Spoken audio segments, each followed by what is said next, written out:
I guess I get to go first. First of all, I don't know how big a name a conservative I am. I counted up the letters and it's only 13, you know. Uh, this was, it was an interesting project to work on. It was a sort of I don't want to say a vanity project, but it was an interesting project. The idea for the book came about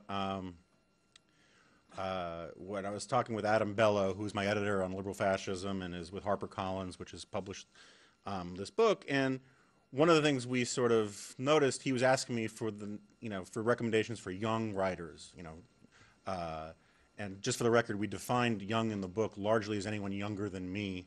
Although I think it turned out that it was anyone at least 10 years younger than me. I just made it by a few months. Yeah. And so, part of it was, as you get older, you don't know who the next me's are, the next Ramesh Ponnurus, the next Ross Douthits, and we wanted to sort of identify some of these people and give them a venue that they might not otherwise have. And beyond that, we really didn't have any sort of serious litmus tests beyond talent. One of the things I was sort of steadfast about is I did not want it to be a sort of one-size-fits-all cookie-cutter conservatism standard in it. Much like the corner of the blog at National Review, or at least the ideal of it, is I wanted to help show that there's a remarkable amount of diversity, ideological and intellectual diversity on the right. If you go by the mainstream media, once you say someone is a conservative, you basically describe them, and it's an undifferentiated, homogeneous mass of bigotry and hatred, and we're all just two eye holes in a pillowcase from being Klansmen. And so, part of the idea was to show that there's actually this very wide array of views on the right from, sort of various flavors of libertarianism, and there are many flavors of libertarianism. If you've never been to a gathering of Cato Institute interns and heard them argue, you should, to various kinds of social conservatives and everybody in between. And part of the idea was not to have 20-odd essays all decrying Barack Obama, because that would be boring if the essays were all from, Charles Groundhammer and George Will. We wanted to sort of show that it was that young conservatives come from a multitude of different perspectives. Some of them actually like to have fun in life and don't need a truckload of bran just to crack a smile, and to sort of give a sense that that conservatives are people too, to borrow a terrible phrase. And I think that's an important point especially for conservatives to understand. The conventional stereotype of conservatives is that we are all dogmatic, hidebound, closed-minded, that we let various texts and irritable mental gestures guide what we think and do. And I think in reality that's almost exactly backwards. That on the right, our dogma actually remains unsettled.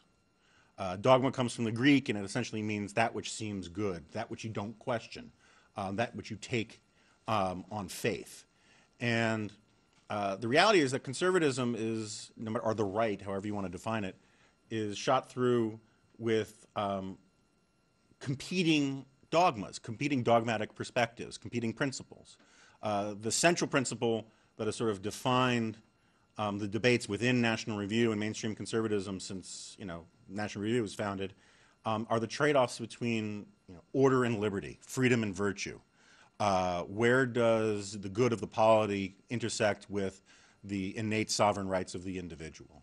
And that debate constantly changes on the right. We are constantly re-debating those questions. And if you go and you read other collections of conservative work, not just this one, you'll find that these debates are heated and principled all over the place, and they go back to first principles and primary questions. If you read similar sort of collections on the left, it's almost always questions of how do we expand the coalition? How do we get more power? What do we do? What kind of public policies will we do to entrench liberalism and social democracy and blah, blah, blah, blah, blah? And that's because it's on the left that the dogma is truly settled. Look, there are debates on public policy on the left, But the actual dogmatic question has been settled for a very long time, and it's simply that the government should do good where it can, when it can, whenever it can. And the rest is all about tactics. And on the right, we are constantly having these debates about our intellectual and ideological principles and where they collide. And that's why I find debates on the right so much more interesting than debates on the left, because we agree on first principles or first assumptions, but then we get into the sort of messy business about how to apply them. You don't have those same kind of debates on the left, or at least not as much. And obviously there's some counterexamples, but as a generalization, I think it's true. And so the whole point of the book was to show, not tell. Let these people show from their different perspectives, their different ways of life, the different takes on things, how there are many rooms in the mansion of conservatism. And some of these essays I love, some of them I profoundly disagree with, some of them I love and profoundly disagree with. But that's the point, is to sort of show off that tendency. And I think we did a pretty good job of it. Among the best essays are the ones by the people on this panel. And I'm not going to hog any more time because the book isn't about an old fogey like me. It's about guys like these guys. So thank you all very much for coming.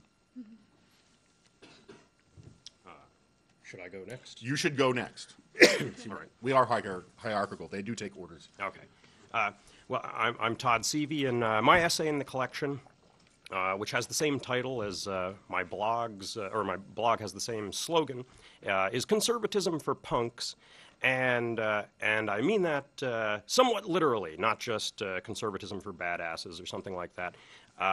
My argument being that much as Jonah is saying competition between different subcultural perspectives is healthy, I think the glory of America and the reason it is worth defending as arguably the best country on the planet is precisely something that the right is often reluctant to point to as one of America's great strengths, which is bourgeois society's ability to generate radical subcultures and, instead of falling apart, eventually find ways to absorb those radical subcultures back into the mainstream and use the best parts of them without everyone turning into, say, a flapper or a beatnik or a hippie or a punk rocker, one of my personal favorites, though not the only one that fits into this pattern, or lately, and this is a sort of conservative yet punk thing, banjo-playing, folk-loving indie rockers and guys who dress like they're living in 1897, which might in some ways be a healthy trend from a conservative perspective.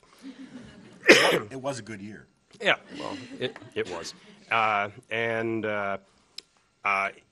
If conservatives, I think, got a little bit more libertarian, I'll admit that's where I'm coming from, and accepted the fact that the capitalism and individual freedom they're always praising has, as its result, generating a lot of these radicals and weirdos and yahoos, and that's okay, that's part of America's glory, I think they'd not only be in a more reasonable philosophical position, but they'd be able to make a much better pitch to the general populace and the world at large to say, we've got a coherent picture of how America works and what its place is in the world and why it's a fun place to be and to imitate.